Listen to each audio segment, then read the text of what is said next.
Hello, I'm Max Anderson, the Melvin and Brent Simon Director and CEO of the Indianapolis Museum of Art, here on what seems to be an early fall morning in the wonderfully new restored orchard at Oldfields. With me is GAVonBurg, who is horticulturalist at the IMA and who directed the restoration of an orchard original to this place. Jeff, tell us what's planted around us and we can then talk about how we got here. The main feature of the orchard is these double rows of apple trees that are then underplanted with long perennial beds.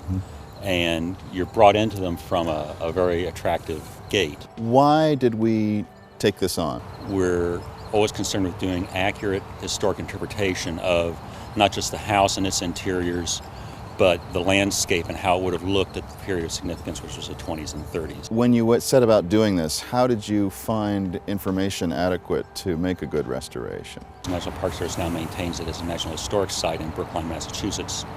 And I was able to spend a couple of days out there going through the archives, looking at old plant lists and plans and photographs. So there's going to be produce, obviously. What's happening to that?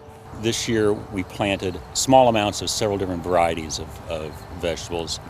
Is that a conventional thing for an historic estate to produce vegetables and fruits and do something with them? It's not a new idea. The slow food, local food movement has its roots to go back almost a century. Jeff, any other thoughts about the new restored Oldfields garden you'd like to share with our viewers?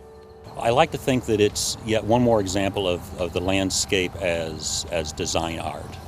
Not just the attractive perennial border and the nice promenade that leads you from one section of the garden to another, but also even the beauty of the vegetables.